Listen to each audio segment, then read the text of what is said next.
Assalamualaikum warahmatullahi wabarakatuh. Alhamdulillahi rabbil alamin. Wassalatu wassalamu ala asyrafil anbiya'i wal mursalin Sayyidina wa maulana Muhammadin wa ala alihi wa sahbihi ajma'in wa man tabi'ahum bi ihsanin ila yaumiddin, amma ba'du.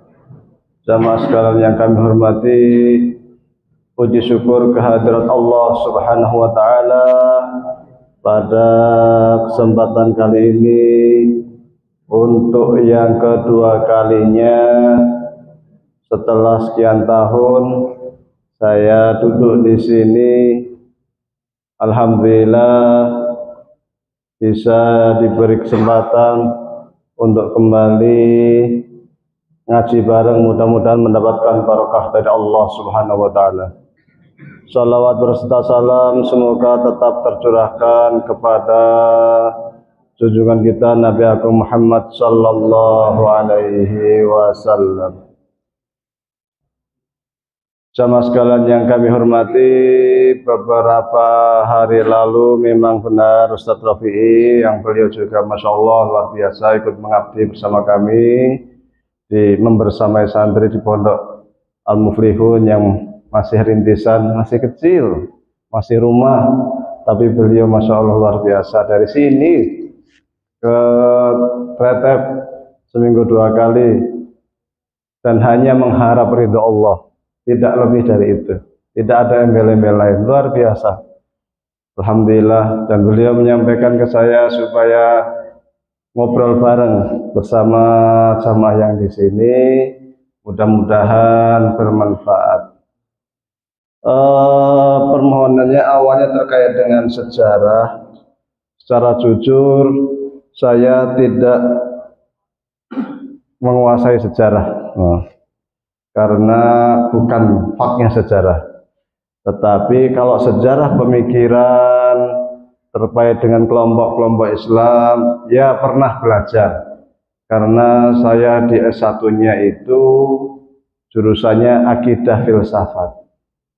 Nek filsafat ning Indonesia biasanya kesani rambutnya gondrong. Rambutnya gondrong pun sembayang angel. Filsafat.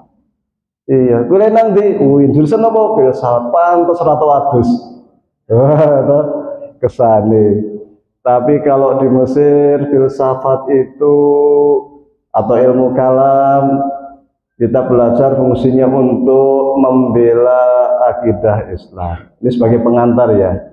Karena terkait dengan akidah, terkait dengan ahlu sunnah seperti tema yang disampaikan ke saya ini terkait dengan kajian ilmu kalam. Abot ilmu kalam sopo asline ora abot, tergantung sopo sing menyampaikan. Ilmu kalam sesat jari sopo sesat. Alhamdulillah saya membimbing satu orang Buddha perempuan mu'alaf karena saya belajar ilmu kalam. Alhamdulillah. Jadi ilmu kalam itu fungsinya membela akidah Islam dari berbagai serangan orang-orang non-muslim, Kristen, Majusi, kelek zaman biyen Yahudi, Manawi, Majusi dan lain sebagainya. Yang kedua, melihat kelemahan-kelemahan akidah non-muslim di mana supaya kita bisa menyerang balik sehingga banyak dari mereka yang mau masuk Islam. Jadi sebagai pengantar bahwa kajian terkait kelompok-kelompok Islam itu memang terkait erat dengan kajian ilmu kalam. Kok jenengane ilmu kalam ki apa? Kalam ki artine ngomong, bicara. Ilmu ki ilmu, pengetahuan. Ilmu kalam, ilmu sing akeh ngomonge. Oh, iya, isine ngomong tok masalahe. Lihat orang Kristen kok nyembah Tuhan telu, kok didebat nyembah Tuhan kok telu, Tuhan ke siji. Nah itu ilmu kalam namanya. Orang Kristen bilang enggak, ini 3 tapi 1 tapi 3. Wah mumet meneh toh. Nah itu ilmu kalam. Nah, kita lihat mosok 3 1 1 3 itu matematis kon ngendi. 2 tambah 2 ki 4 kok. Ora ono 1 tambah 1 jadi 3 kira ono. Kecuali hanya kecuali satu suami, yang kedua satu lagi istri, baru bisa menjadi 10 anaknya. Ya, selain itu gak iso. Nah, itu ilmu kalam. Terkait ilmu kalam itu ratu mula dengan gejolak politik di masa lalu. Kalau bicara politik tahun 2024 pemilihan presiden, gejolak politik. Podo persis pada zaman Nabi Muhammad meninggal. Gejolak politik terkait suksesi pemilihan presiden. Podo. Nah, nanti tak ceritakan. Dua nih saya di sini banyak buku ya. Nah, ini namanya himpunan putusan tarjih. Nek orang ngerti pokoknya ini sini ke Muhammadiyah. Ya, tahu semua kan? HPT, himpunan putusan tarjih. Ada yang nggak punya? Coba yang nggak punya ngacung. Waduh, kok akeh? Beli di Shopee, harganya 28.000. Nah, himpunan putusan tarjih. Kalau ini enggak, ini fatwa tarjih ke bawah.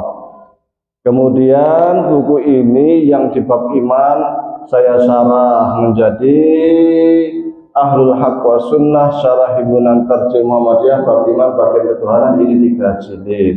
Nanti yang akan kita bahas yang jilid 1 karena terkait dengan apa yang ada di HPT yang di bab iman. Ini ada 3 jilid. Ini jilid ketiganya. Kemudian saya bawa juga karena temanya katanya ahlu sunnah, maka ada buku-buku ahlu sunnah. Jadi ahlu sunnah itu ada 3 kelompok: Asy'ari, Maturidi, dan Atsari. Nah, ini nek mau lihat apa itu Asy'ari, ini buku karya Imam Asy'ari.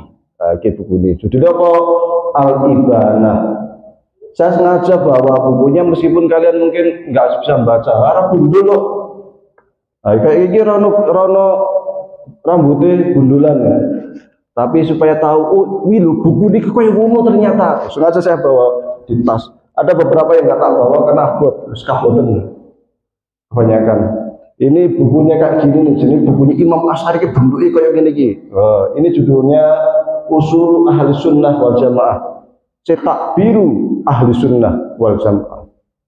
Cetak biru itu apa? Prinsip Ahli Sunnah wal Jamaah. Jadi kalau kita mau tahu apa itu ahli sunnah, nah ini bukunya ini. Terus ini ada namanya, ini karya Imam Asy'ari podo.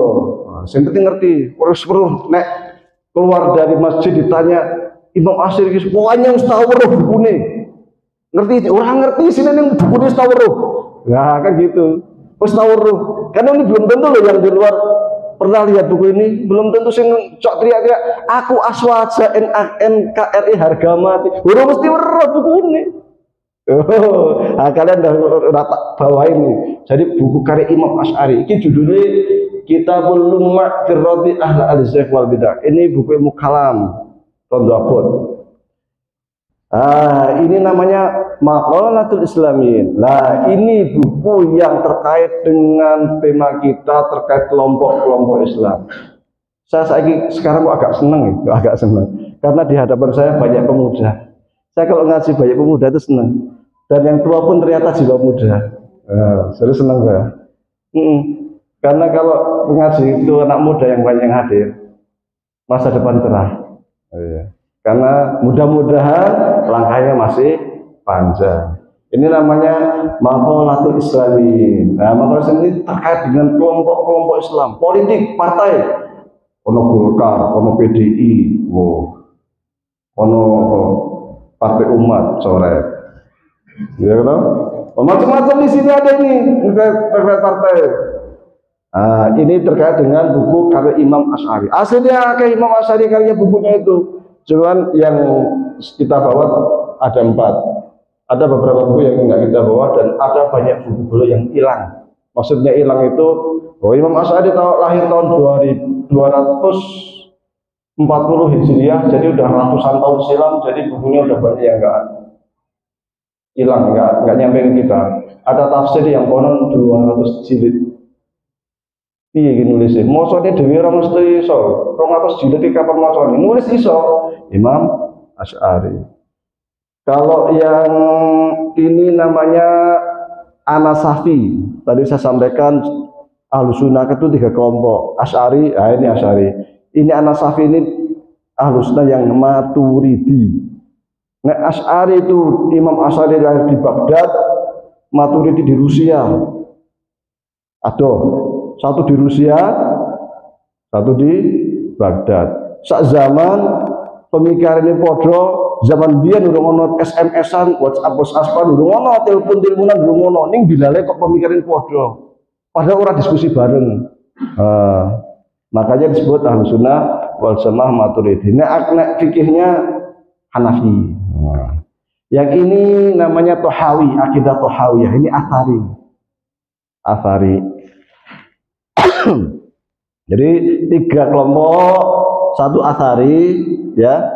Athari itu imamnya Ahmad bin Hambal aslinya. Kalau ini Imam Tohawi, nggak apa-apa lah, sama lah, mirip-mirip. Kalau Maturidi Imam Al-Maturidi. Cuman ini bukan karya Imam Maturidi, ini karya Imam Anasafi. Tapi beliau Maturidi. Ya ini semua Imam Asy'ari. Saya bawa kitab kecil yang menjadi diktat kelas 1 SMP pondok saya untuk semester 1. Semester 2 udah ganti kitab. Aqidatul Awam. Bismillahirrahmanirrahim. Wa birrahim daimil ihsani falhamdulillahil qadimin awali al-akhiril baqi bila tahawuni thumma salatu wa salamu sarmada ala nabiyyi khairi man qad wahada. Wah cukup enak lah. Ini Aqidatul Awam. Yang ini juga karya Asy'ariyah, bukan karya Imam Asy'ariyah, tapi ulama mazhab Asy'ari. Jenenge Asy'ariyah, pengikutnya Imam Asy'ari. Ini kitab kecil, biasanya kalau di saudara kita untuk SD. Ini namanya Al-Kharidah Al-Bahiyah. Ini juga sama Asy'ariyah. Nyanyi juga ya qulu radi rahmatan qadiri Ahmadul masyhur min dardiri alhamdulillahil aliyyil wahidi al-alimil fardil ghaniyil majidi. Nah, nyanyi di pondok saya itu sukanya nyanyi. Tinggal kasih rebana jadi. Nah, ini Asy'ariyah. Saya yang biasanya ramai itu kan Asy'ariyah sama Salafiyah atau Wahabiyah. Saya bawa juga. Jadi nek orang biasanya bilang iki Muhammad bin Abdul Wahab buku ndi? Nah, saya bawa ini. Nah, yang penting ngerti, seperti roh buku ini, isinya ngerti orang penting. Ngerti judulnya dan roh buku ini tak wis istimewa. Nah, ini judulnya Syarhu Rasail Ad-Dalail fi hukmi muwalati ahli syirk ahli al-isyraki karya Syekh Muhammad bin Abdul Wahab atau yang sering kita dengar dengan Wahabiyah. Ini yang paling terkenal ini Kitab Tauhid alladzi wahaqullah alal abid. Ini juga karya Syekh Muhammad bin Abdul Wahab. Ini aku ora dodolan buku ya. Ora dodolan buku. Rumus itu. Ini juga terkenal. Usura penting rasa maca, sing penting wis tau weruh bukune. Mun nang jabone ditekoni ora tau bukunya karya Muhammad bin Abdul Wahab. Oh pernah di mana? Di Masjid Al-Furqan. Iso maca ora, usura penting. Ini namanya Kitabul Kasfis Syubhat. Kitabul Kasfis Syubhat juga karya Syekh Muhammad bin Abdul Wahab. Ini yang sering disebut dengan Wahabiyah. Nah, kalau terkait kelompok Islam itu nanti akan banyak, ada Mu'tazilah. Saya punya bukunya Mu'tazilah banyak. Ada namanya Al-Mughni, ini 22 jilid. Wah, semua truk nek sini. 22 jilid. Ada lagi Syarh Ushul Khamsah dan sebagainya. Sebenarnya ada buku yang juga penting terkait dengan bahasan kita, punya Ibnu Taimiyah. Majmu' Fatawa, terutama yang jilid yang ilahiyat jilid 1. Karena Majmu' Fatawa itu 37 jilid. Ada lagi yang Darut Ta'arud, itu yang terkait itu jilid 1 dan 2. Karena Darut Ta'arud itu Ibnu Taimiyah 11 jilid. Oke, itu terkait dengan buku-buku yang mungkin terkait erat dengan bahasa kita. Saya penting ngerti tok, minimal setahun krungu judul buku ini, setahun roh buku ini meskipun sepintas. Kalau mau cari kalau yang ini buahnya, ini di dalam sini juga ada dengan Terjo di pasar. Yang ini banyak, dalam sini banyak itu toko buku bisa dibeli. Nanti sambil nyanyi-nyanyi di rumah, terjemahannya di Google juga banyak. Itu terkait dengan buku ini. Adapun terkait dengan sejarah, mulai ngaji ya. Nah, yang tadi itu ini pembukaan aja, sekedar mengetahui. Jadi yang namanya Nabi Muhammad Shallallahu Alaihi Wasallam itu beliau pemimpin umat dari semua sisi. Kanjeng Nabi ini Nabi dalam artian menyampaikan persoalan-persoalan keagamaan, nubuwah, perintah sholat, perintah puasa, perintah ibadah, macam-macam, perintah jihad dan sebagainya. Tapi di satu sisi beliau ini panglima perang. Perang Badar yang mimpin siapa? Kanjeng Nabi. Perang Uhud yang mimpin Kanjeng Nabi.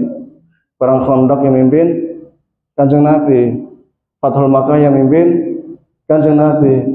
Jadi Kanjeng Nabi juga seorang panglima perang. Kanjeng Nabi itu presiden. Kalau ada utusan dari berbagai negara ke Madinah, ketemunya kepada pemimpin umat Islam. Ke siapa? Kanjeng Nabi. Oh, bukan hanya menerima kunjungan delegasi, dubes-dubes luar negeri, bukan. Ngirim surat ke luar negeri. Dulu Rasul itu pernah mengirim surat ke luar negeri. Ke luar negeri zaman dulu, saiki Amerika, Rusia kan. Zaman dulu ya sama, Romawi. Romawi itu Eropa sekarang. Prancis, Inggris, Belgia, Spanyol, mana? Itali, itu semua itu namanya Romawi. Zaman dulu. Negara besar, adik kuasa, pokoknya kayak Amerika nih zaman sekarang lah, Uni Eropa. Nah itu Romawi. Adik kuasa ada dua, zaman sekarang adik kuasa yang kedua dulu apa bahasa Indonesia? Uni Soviet ya dulu, sebelum Cina. Uni Soviet. Dulu juga ada namanya Persia. Persia itu wilayahnya Iran. Terus Rusia Timur itu semua itu milik Persia. Kazakhstan, Uzbekistan, Afghanistan, terus pokoknya sebutan tantannya itu wilayah Persia. Ada negara besar di Afrika, di Mesir. Mesir itu waktu itu masih di bawah kekuasaan Romawi. Syam, Suriah ya, itu masih Suriah, kemudian Palestina itu masih jajahan Romawi. Kalau Irak jajahan Persia. Nah, kalau di Afrika itu ada Ethiopia. Ethiopia itu dulu negara gede. Wilayah jajahannya Ethiopia itu sampai Yaman. Yang namanya Raja Abraha itu gubernur. Nah, di Indonesia terkenal dengan istilah Raja Abraha. Padahal bukan raja, gubernur dari Ethiopia. Negara besar. Nah, jadi Kanjeng Nabi juga berkirim surat ke mereka. Jadi posisinya sebagai presiden. Surat resmi itu kan harus ada stempel kenegaraan. Nabi punya stempel. Dulu ketika mau kirim surat nggak pakai stempel, diprotes sama sahabat. Ya Rasulullah, orang Ajam, maksudnya orang Rusia, orang Romawi, orang Ethiopia, orang Persia, kalau kirim surat dan untuk membedakan ini surat negara resmi atau enggak, itu harus ada stempel. Skop, stempel negara. Maka kita harus pakai stempel biar resmi. Maka Rasul punya stempel sebagai kepala negara. Stempelnya apa? Ya, selalu dipakai sama Rasul. apa namanya kayak cincin. Sini Muhammad Rasulullah kayak cincin. Kalau di Indonesia kayaknya nggak dipakai ya, jarang ada stempel yang gedenya kayak cincin. Di Mesir ada, di Mesir stempel negara tapi kecil gitu, sak cincin. Itu biasanya sampai yang megang itu orang tertentu, dan itu dikantongi aja, nggak pernah ditaruh. Takut kalau ada yang menyalahgunakan, dikantongi terus baru kalau mau dikeluarin, cekrut ya. Tuh, ya, di Indonesia nggak ada, kayak cincin. Terus saja Muhammad Rasulullah. Jadi kalau Rasul itu tulis surat, stempel, tet, kirim. Dan Rasul juga sebagai kepala negara. Rasul itu sebagai qadhi itu apa? Hakim. Kalau ada perselisihan, ada apa, datang ke Rasul. Rasul memecahkan persoalan. Jadi Rasul itu didobel kabeh lah. Kabeh itu ke Rasul. Tapi juga Rasul punya apa namanya dewan semacam DPR zaman sekarang itu ada. Terdiri dari 10 orang, para sahabat-sahabat besar kayak Abu Bakar, Umar dan sebagainya. Majelis Syuro ada terdiri dari 10 orang. Kemudian nanti ada lagi Ahlul Badrin. Nah, itu mereka sahabat-sahabat besar. Kalau ada apa-apa itu kumpulkan ke masjid. Di masjid rapat. Zaman Rasul belum ada istana, meskipun Rasul itu presiden, lengkap wajah jabatannya Rasulullah itu, tapi belum punya istana kepresidenan. Akhirnya di mana? Di masjid. Rapat nang masjid, dapat kenegaraan. Latihan perang kumpul nang masjid, latihan ini di sahah itu apa? Lapangan depan masjid. Pengadilan nang masjid. Ono tamu negara disambutnya di masjid. Opo ning masjid. Nah, anak rapat mendadak di masjid. Makanya kalau ada adzan Allahu Akbar, Allahu Akbar. Wih, jam 10 esok kok adzan. Mesti ono apa-apa iki. Nah, dia rapat mendadak. Jadi kan zaman sekarang katanya untuk sholat doang. Zaman dulu enggak. Tototan Allahu Akbar, Allahu Akbar. Jam 3 sore.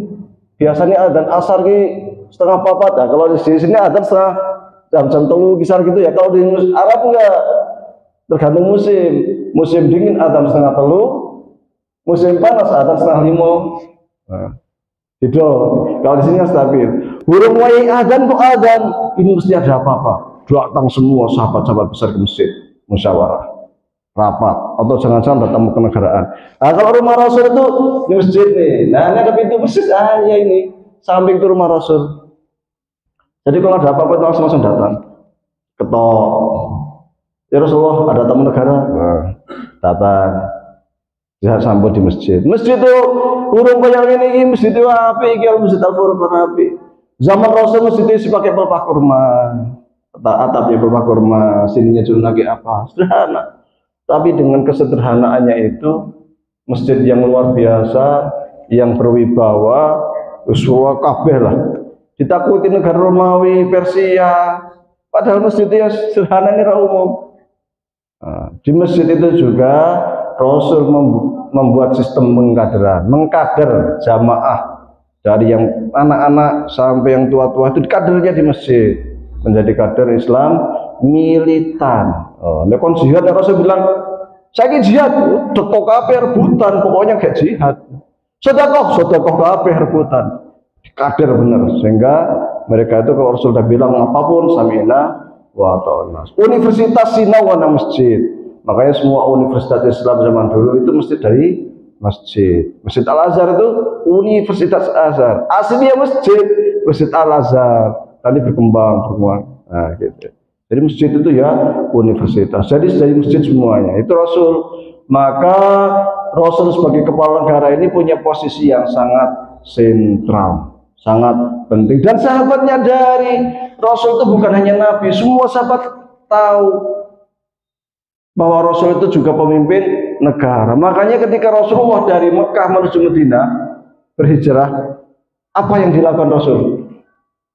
Melakukan perjanjian fakta pertahanan bersama. Kalau zaman sekarang istilahnya ya, fakta pertahanan itu apa? Jadi buat perjanjian dengan kelompok-kelompok yang ada di Madinah.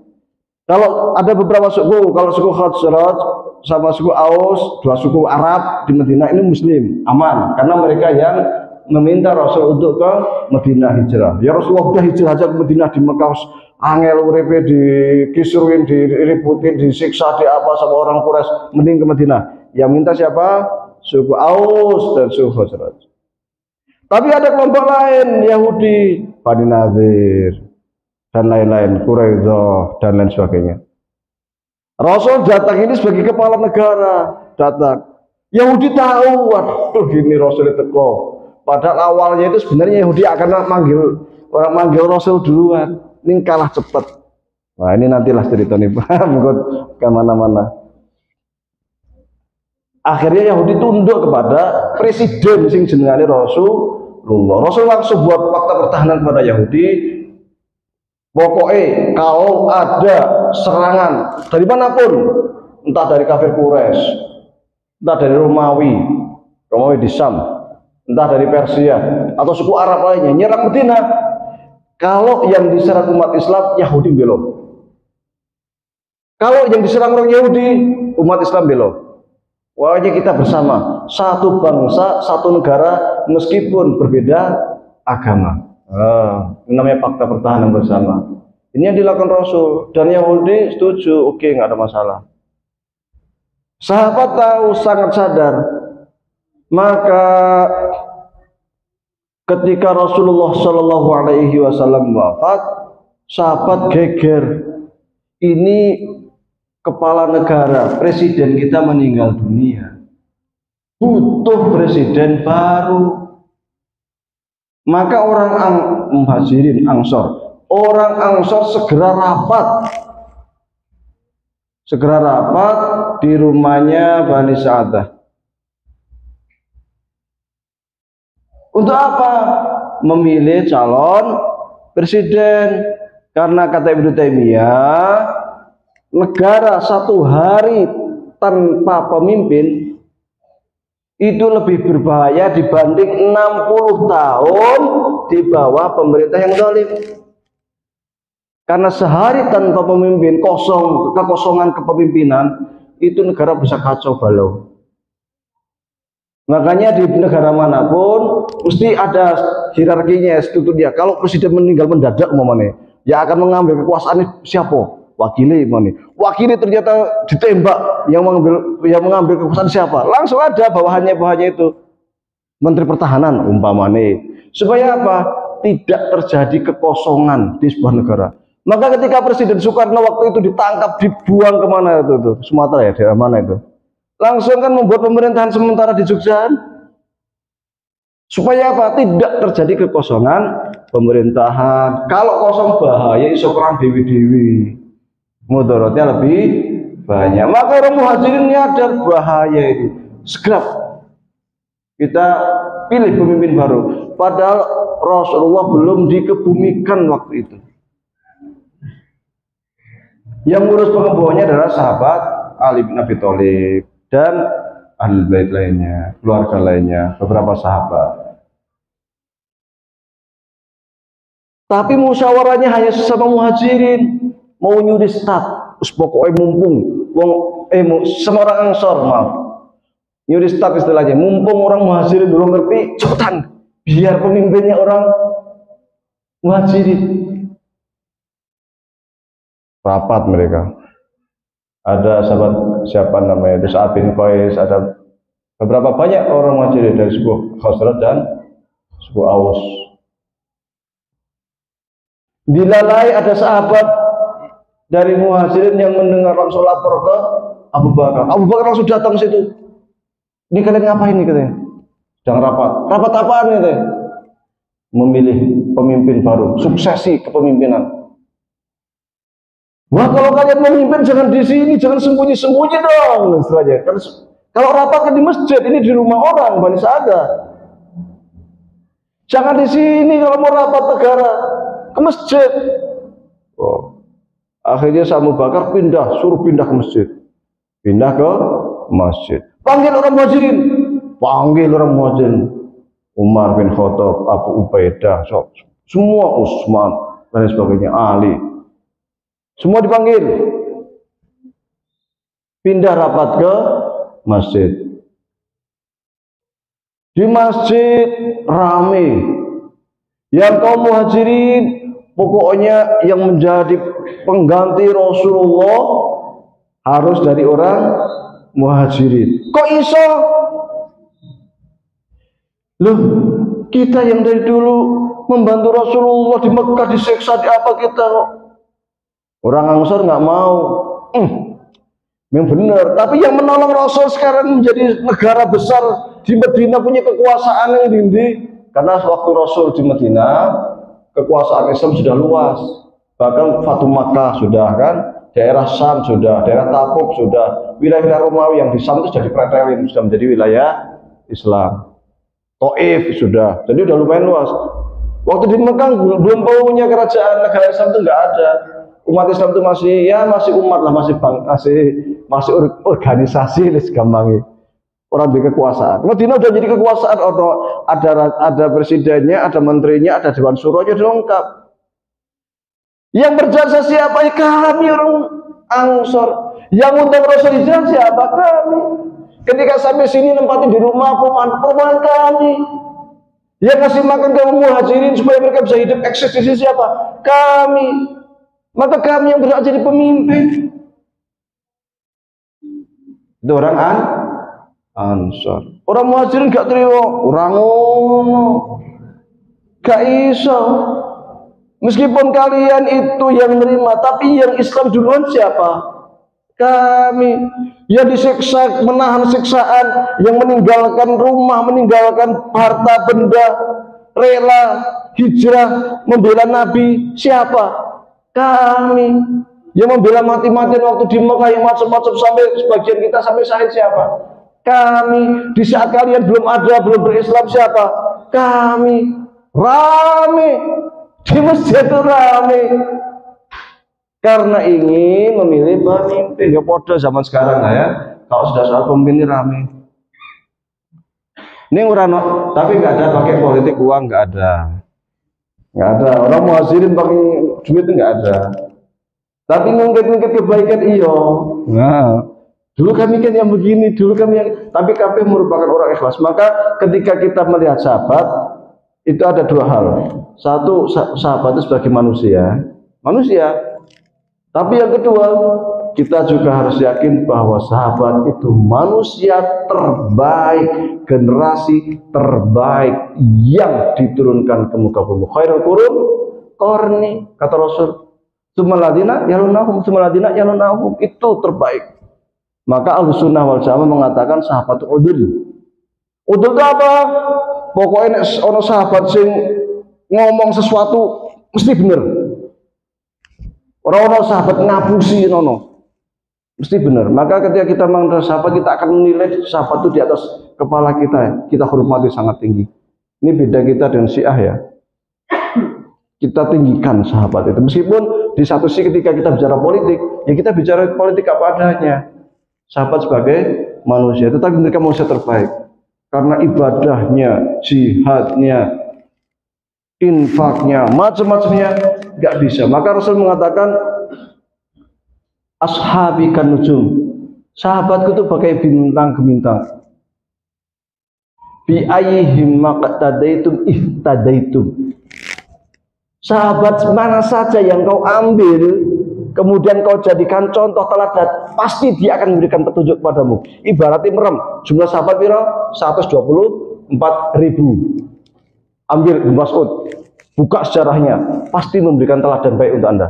Ora tau ngapusi ibadahnya apik, stop. Ora aku gak mau Ibnu Mas'ud, merem. Ngambil lagi Utsman bin Affan, mesti apik. Merem Ali bin Abi Thalib, mesti apik. Itu luar biasa, generasi yang luar biasa.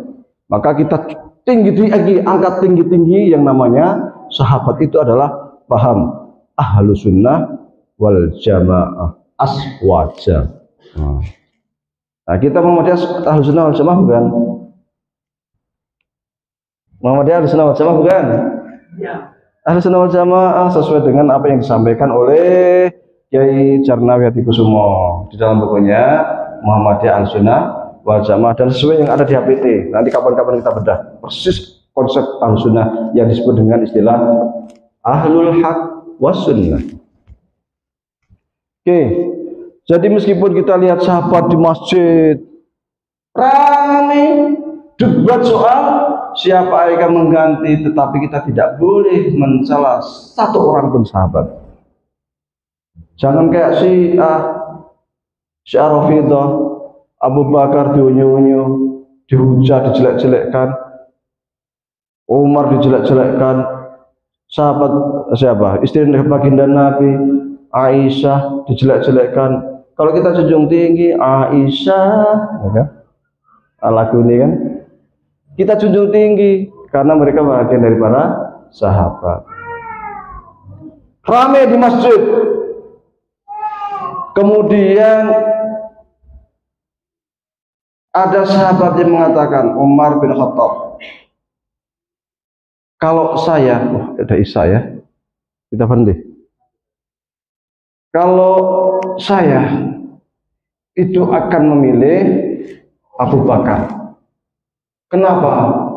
Karena kalau Abu Bakar itu satu orang yang diminta mewakili Rasulullah Shallallahu Alaihi Wasallam menjadi imam sholat ketika baginda Nabi sakit.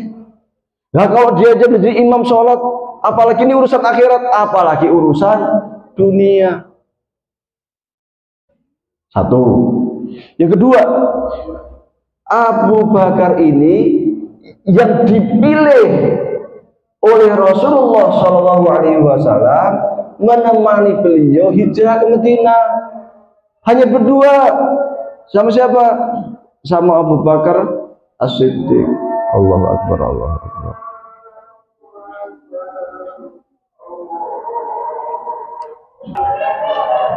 Baik, saya lanjutkan sedikit aja sampai terpilihnya Abu Bakar. Setelah itu kita sholat. Jadi di masjid itu ributnya minta ampun. Ketika Umar ngomong begitu, itu masih orang Ansor masih nggak nerima. Harus kami, wong kami yang begini rame. Akhirnya muncul sahabat dari Ansor, namanya Basir bin Sa'ad. Berdiri. Ini nggak layak ini masjid mulia. Kita juga akan memilih pemimpin mulia. Kita juga orang-orang mulia. Muhajirin ya punya jasa besar. Ansar juga punya jasa besar. Nggak layak kita di masjid teriak ribut-ribut hanya untuk memilih pemimpin. Pokoknya saya memilih Abu Bakar sebagai pemimpin. Kaget orang Ansar. Wah ini pengkhianat ini. Ini kan dia orang Ansar ini. Basir bin Sa'ad nih. Suku Khazraj. Wah ini gimana? Baru dia bukan masalah saya mengkhianati kalian, bukan. Tapi kita realistis bahwa memang mereka orang Muhajirin yang paling berhak karena mereka kasih alasan sama dengan yang disampaikan oleh Umar. Yang begini mereka yang pertama kali masuk Islam, yang membela Islam macam-macam. Akhirnya Umar bin Khattab langsung menarik Abu Bakar, wahai Abu Bakar berdiri di masjid, langsung berdiri depan. Langsung sama si Basir baiat. Saya baiat Abu Bakar sebagai khalifah. Umar langsung saya baiat Umar membaiat Abu Bakar sebagai khalifah. Abu Ubaidah terus urut. Akhirnya orang Ansar luluh semuanya. Akhirnya urut semua membaiat Abu Bakar. Aman. Hampir terjadi perpecahan. Bahkan waktu itu sampai waktu lagi rame-ramenya ada yang berdiri usul, gini aja lah daripada kita ribut. Orang Muhajirin ada presidennya, orang Ansor ada presidennya, jadi kita punya dua presiden. Sampai ada yang usul kayak gitu. Saking ramenya di masjid itu pada ribut berkeras. Tapi kemudian Basir bin Sa'ad bisa menengahi. Bisa dia dari orang-orang Ansor, tetapi lebih cenderung menerima pendapatnya orang Muhajirin. Dari beliau itulah kemudian umat Islam bisa bersatu dan akhirnya suksesi kepemimpinan Islam yang pertama dapat berjalan dengan lancar secara musyawarah mufakat. sangat demokratis. Semua berhak menyampaikan pendapatnya, semua berhak untuk menyampaikan argumennya, bebas di majelis yang sama. Siapapun boleh mengusulkan siapa yang hendak menjadi pemimpin, dan siapapun boleh memilih siapa yang hendak dipimpin. Jadi bebas, sangat demokratis. Jadi kalau kita teriak-teriak demokrasi, nanti banyak itu komando. Kita umat Islam sudah duluan ngasih pelajaran kalau musyawarah mufakat kayak gitu, tanpa intrik-intrik, tanpa ada politik uang, tanpa ada sogok-sogokan, berjalan damai. Alhamdulillah. Tapi setelah itu banyak masalah. Masalahnya apa? Kita sholat isya dulu. Baik. Assalamualaikum warahmatullahi wabarakatuh. Baik. Bismillahirrahmanirrahim. Assalamualaikum warahmatullahi wabarakatuh. Kita lanjutkan. Ternyata nggak kerasa ya. Sebentar udah isya. Ya, harus sedikit perasaan. Baik, kita lanjutkan terkait suksesi pertama yang berhasil ya. Mohon maaf sedikit ralat, sahabat Ali tidak ikut rapat karena mengurus jenazah Rasulullah Shallallahu Alaihi Wasallam. Ini nanti gara-gara sahabat tadi gak ikut rapat ini rame nanti setelah ketika lali dibunuh nanti jadi rame. Nanti Syiah akan banyak melakukan banyak argumen lah untuk mengatakan terjadi penelikungan politik apa semacam itu.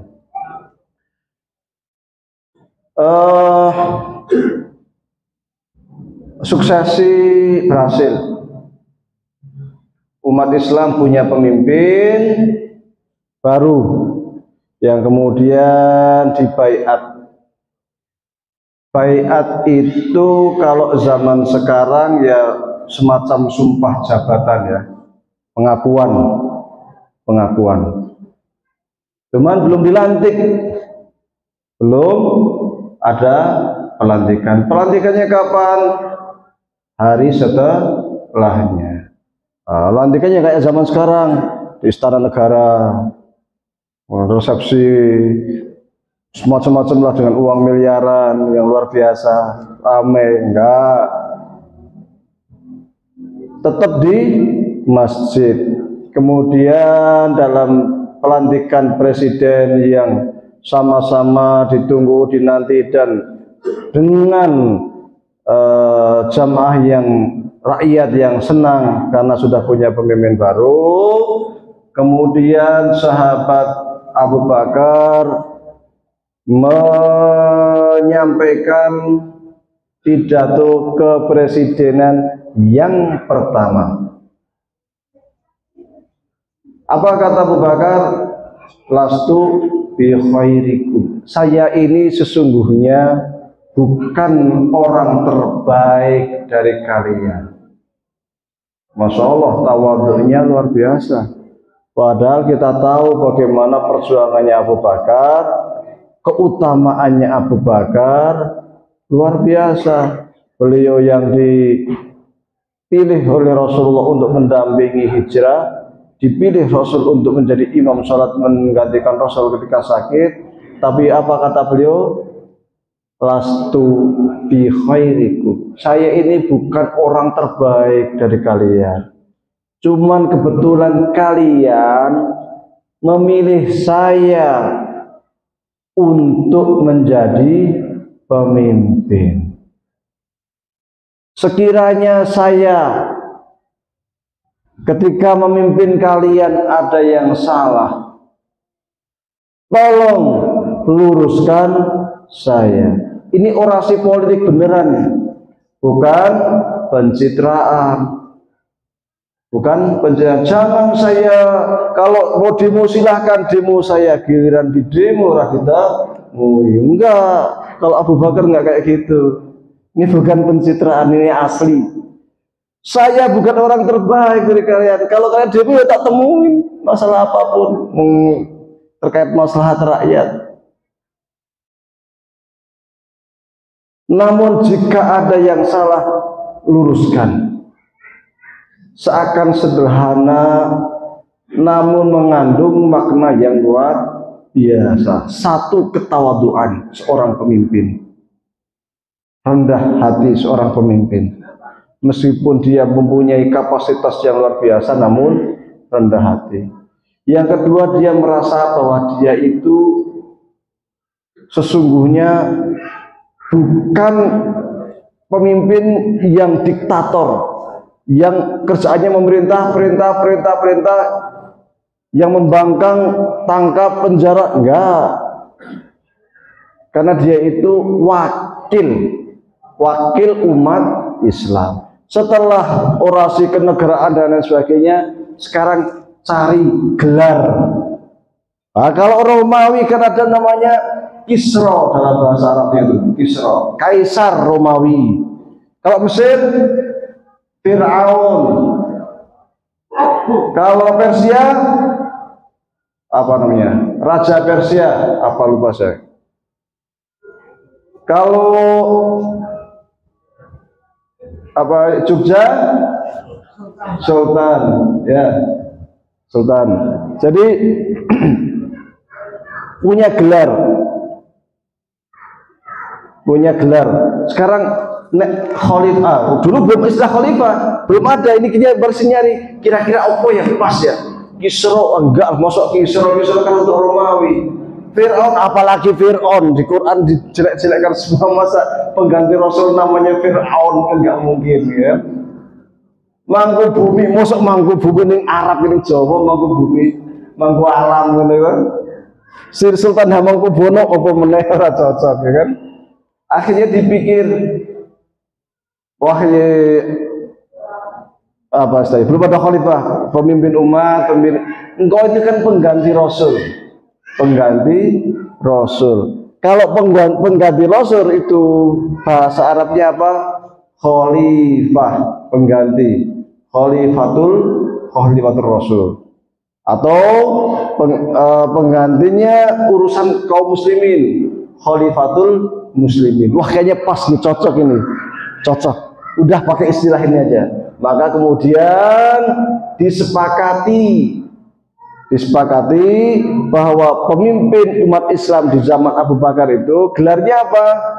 Khalifatul Muslimin atau Khalifatul Rasul. Wis punya gelar. Kemudian mulailah Abu Bakar menata pemerintahan, dan hal pertama yang difikirkan oleh Abu Bakar adalah bahwa setelah Rasulullah Shallallahu Alaihi Wasallam wafat, langsung beberapa wilayah itu memisahkan diri dari Madinah, buat negara sendiri. Mereka itu mikirnya apa? Ya kita tunduk sama Madinah ketika ada Rasul sudah meninggal, yang buat negara sendiri, merdeka, separatis, daerah Syam, daerah mana, ini pada merdeka. Sisa mana? Sisa Mekah, Madinah, lainnya pada memerdekakan diri menjadi negara kecil-kecil. Negara kecil-kecil ini yang lepas dari Madinah supaya punya diakui oleh rakyatnya, ngaku Nabi. Di antaranya siapa yang paling terkenal? Musailamah. Namanya Musailamah aslinya. Cuman karena dia ngaku Nabi, orang Islam julukin Al-Kadzdzab, pembohong. Musailamah sang pembohong. Ngaku Nabi, goblok, bohong. Ngaku Nabi, siapa namanya? Musailamah. Ternyata yang ngaku Nabi itu nggak cuma di Arab. Di Indonesia itu ada namanya siapa? Musaddak. Ada lagi yang ngaku dapat wahyu malaikat Jibril. Banyak di Indonesia itu yang ngaku Nabi banyak. Yang masuk penjara juga banyak karena ngaku Nabi. Zaman Rasul itu setelah Rasul wafat juga banyak yang ngaku Nabi. Kok bisa ngaku Nabi? Karena mereka punya eksistensi, punya kekuasaan, punya rakyat. Awalnya apa? Jadi kepala suku lah. Karena ada Rasul, militernya Rasul kuat, ditundukkan Rasul, ikut, kalau enggak takut. Makanya kemudian ikut negara Madinah. Rasul wafat, murtad lagi gitu. Maka Abu Bakar langsung beristihad, dah rapat dengan kaum Muhajirin dan Ansor, terutama mereka yang ikut perang Badar. Orang yang ikut perang Badar ini istimewa, mereka itu menjadi manusia pilihan. Kalau ada rapat-rapat kenegaraan, itu ahli Badar itu sering diutamakan. Ada 300 sekian, itu paling diutamakan itu. Rapat bagaimana menghadapi para separatis ini, orang-orang yang memerdekakan diri di Madinah ini. Rame ya, kita dialog, wah kita diplomasi, wah macam-macam. Abu Bakar punya isu lain. Saya begini aja lah, para separatis itu saya perangi. Umar nolak, jangan, mereka itu muslim, kita nggak boleh memerangi sesama muslim. Mereka bersyahadat asyhadu an la ilaha illallah wa asyhadu anna muhammadar rasulullah. Mereka sholat, nggak boleh kita memerangi semua umat Islam yang bersyahadat yang sholat. Tapi apa jawaban Abu Bakar? Saya akan memerangi mereka yang memisahkan antara sholat dengan zakat. Maksudnya apa? Yang separatis itu satu, kesalahan pertama, mereka memisahkan dari negara Madinah. Yang kedua, sebagai bentuk pembangkangannya apa?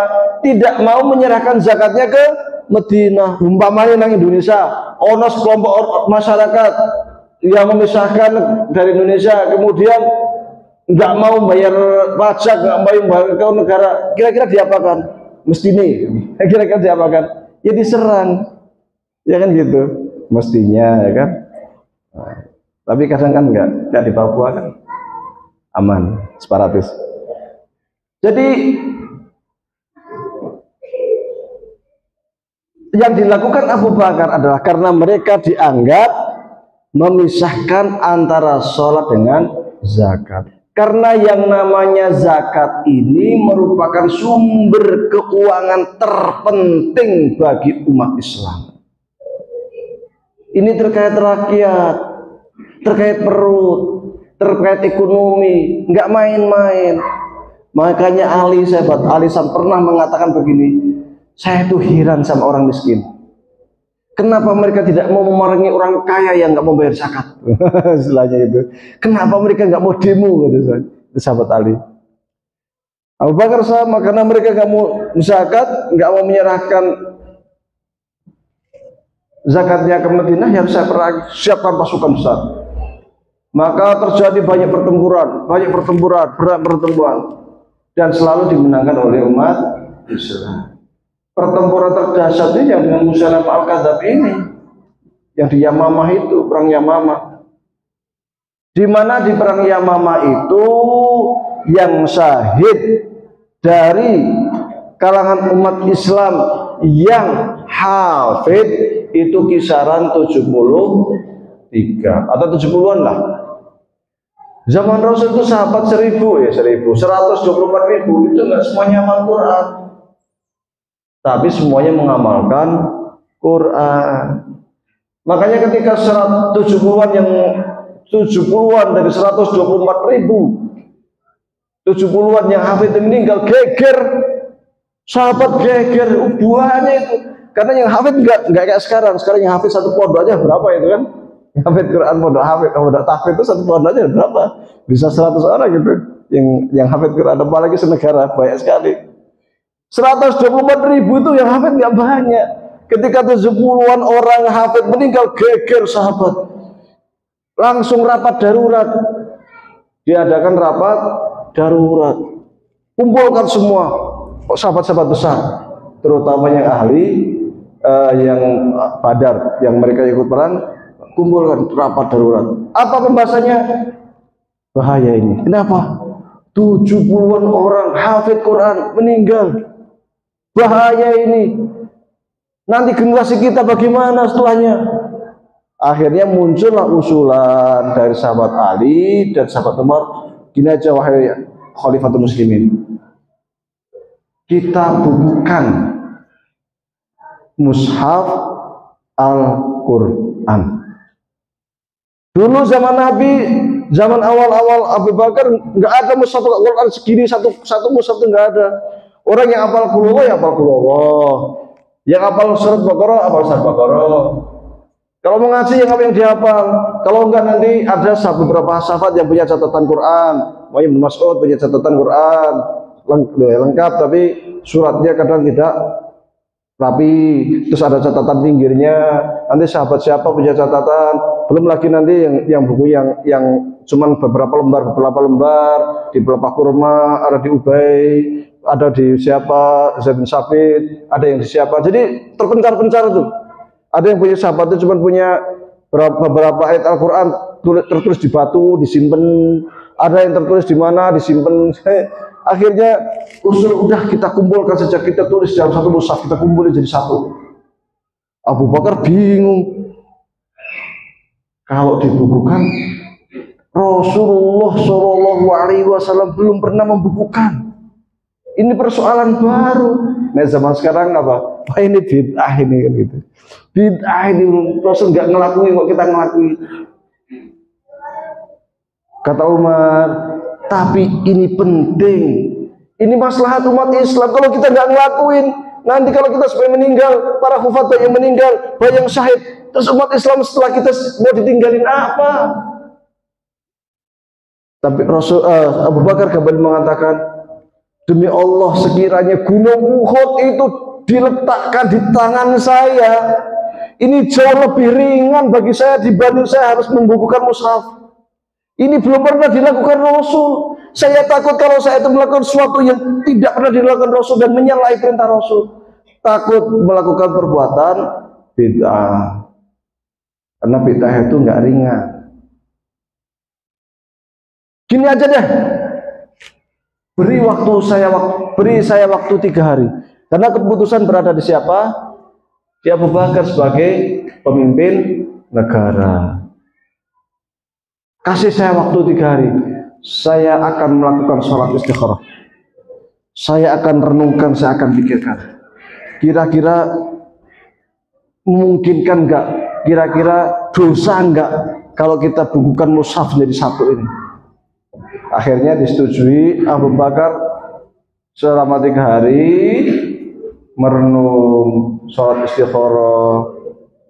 Hati-hati sahabat itu ketika membuat keputusan itu nggak sembrono. Meskipun menurut kita sederhana, tapi ini menurut Abu Bakar nggak sederhana. Ini persoalan besar.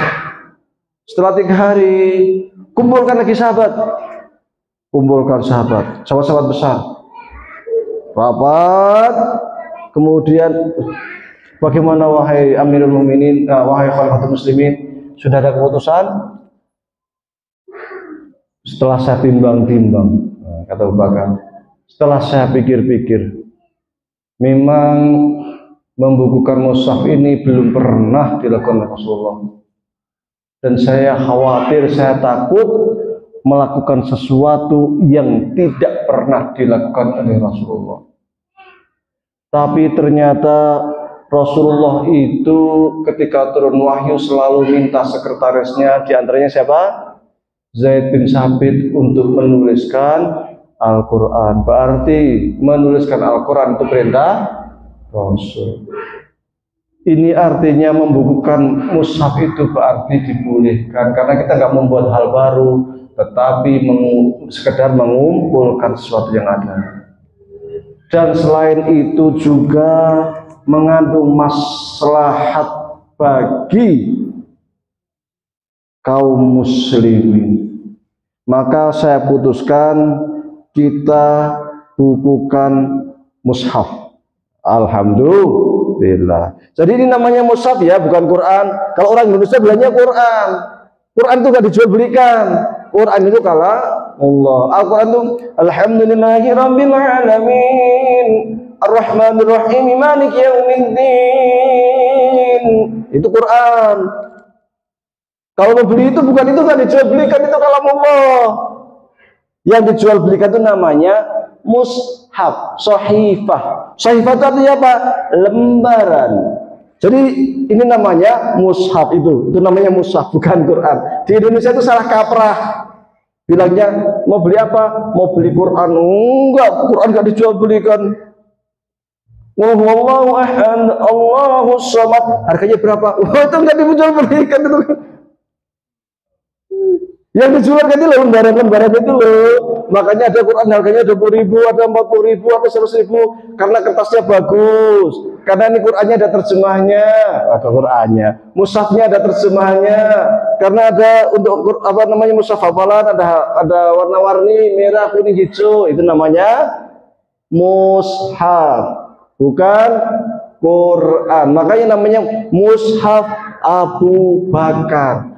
Mushaf Utsmani, bukan Quran Abu Bakar.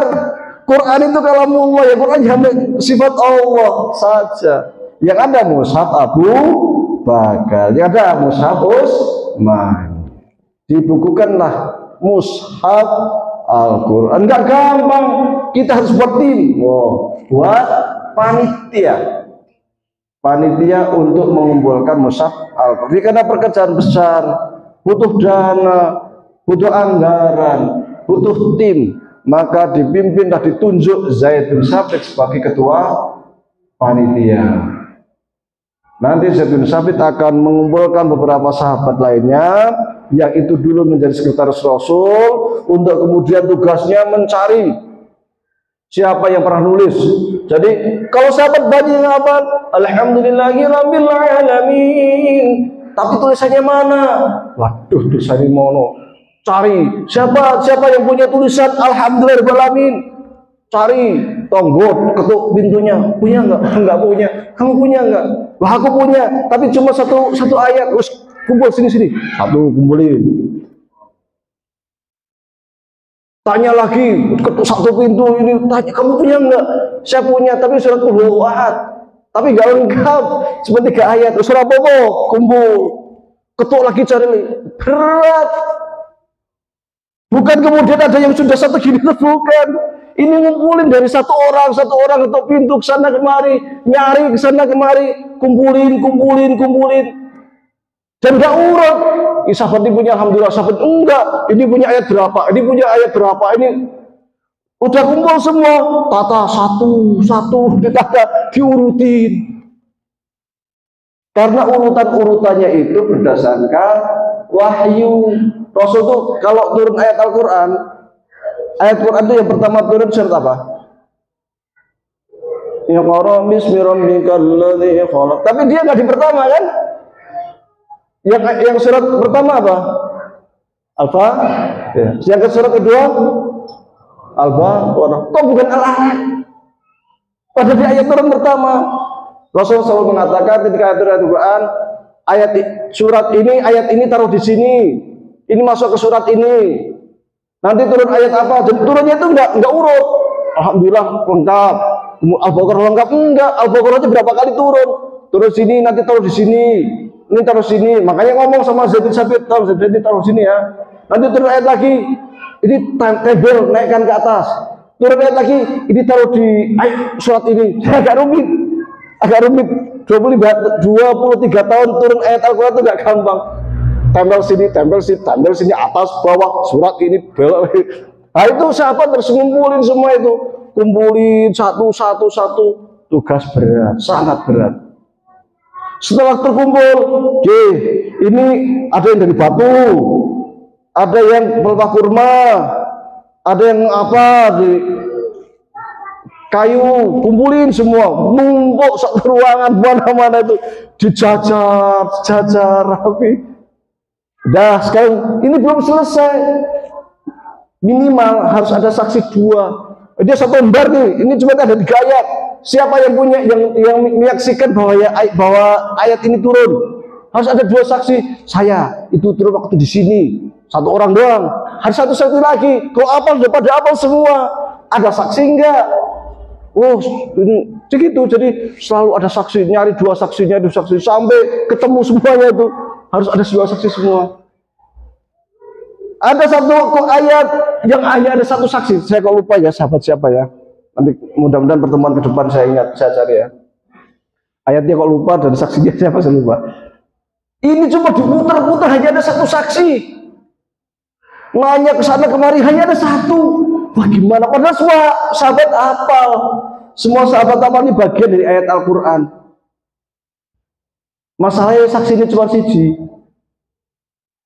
Akhirnya ada sahabat yang ngacung, wahai Zaid bin Sabit, panitia, memang ini saksinya cuma satu. Tapi saya pernah mendengar Rasulullah bersabda bahwa saksinya satu orang ini sama dengan dua. Oh, selamat. Selamat, langsung Allahu Akbar. Satu orang saksinya seperti dua. Ini ayat berapa? Nanti saya bukakan insya Allah pertemuan datang. Nah, saya lupa misalnya. Ingatkan aja. Lengkap, akhirnya aman. Bukan, mulai ditulis ulang. Ini mesti perintilan ini. Tulis ulang. Jadilah namanya Mushaf Abu Bakar. Dibuat, bukan hanya satu kopi. Dibuat beberapa kopi. Satu ditaruh di Hafsah, satu di Abu Bakar, satu di mana. Ada beberapa kopi. Oke, aman. Jadi Abu Bakar memerintah selama berapa? 2 tahun.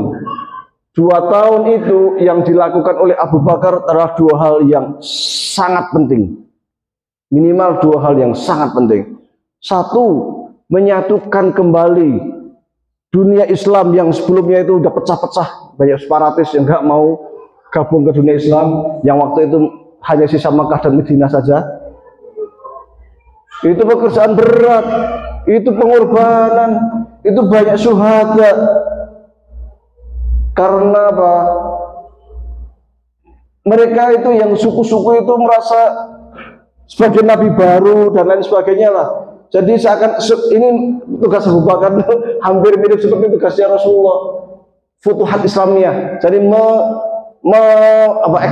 ekspansi lagi, melakukan ekspansi ulang. Jadi apa yang telah dilakukan Rasul dilakukan oleh Abu Bakar. Ngindan gawe ini istilahnya itu, kerja 2 kali. Zaman Rasul udah aman, pada pecah-pecah, ngindan gawe ini, Abu Bakar melakukan hal yang sama. Orang lagi, bedanya ini kepada kaum yang murtad. Yang kedua, membukukan mushaf. Sekali lagi membukukan mushaf, satu mushaf menjadi mushaf Abu Bakar. Kemudian setelah 2 tahun Abu Bakar sakit. Ketika sakit ini, kemudian Abu Bakar merasa kayaknya umur saya nggak akan panjang deh. Kayaknya saya akan meninggal. Karena umurnya sudah 60 berapa? 64 kalau nggak salah. Atau 66, sekitar itulah, 64-an. Karena selisihnya dengan Rasul itu 2 tahun. Berarti ya 65 tambah 2 tahun, 67 lah. 67-an. Hijriah ya, bukan Masehi. 67-an Hijriah. Ya sudah tua, sudah kayaknya nggak akan lama saya sakit keras. Akhirnya saya punya usul. Kalau saya meninggal nanti Umar sajalah yang menjadi pemimpin. Saya usulkan supaya nanti Umar menjadi pemimpin. Bukan penunjukannya, bukan pokoknya Umar jadi pemimpin, enggak. Saya usulkan. Nanti Umar silahkan diajukan ke Dewan Syuro, sekiranya mereka setuju, oke. Dan kemudian Khalifah Abu Bakar meninggal, maka Umar di dalam rapat Dewan Syuro, terutama di kaum Ahli Badrin tadi, sepakat apa yang ditunjuk diwasiatkan oleh Abu Bakar disepakati, Umar lah yang kemudian menggantikan Khalifah Abu Bakar. Baik, karena sudah pukul 8 lewat sedikit ya, sesuai dengan kesepakatan jam 8 selesai. Mudah-mudahan kita bisa lanjut di pertemuan yang datang, meskipun ya sedikit-sedikit nggak apa-apa ya. Nanti kita belum masuk ke ideologi, kita baru masuk ke sejarah. Nanti kalau masuk ke ideologi, nanti kita bongkar buku-buku ini insya Allah. Kalau udah masuk ke ideologi, dan kalau udah masuk ideologi itu udah ya agak rumit dikit lah. Tapi saya usahakan dengan bahasa-bahasa yang simple, yang sederhana, yang gak jelimet supaya enak dipahami. Kurang lebihnya mohon maaf. Wabillahi taufiq wal hidayah. Assalamualaikum warahmatullahi wabarakatuh.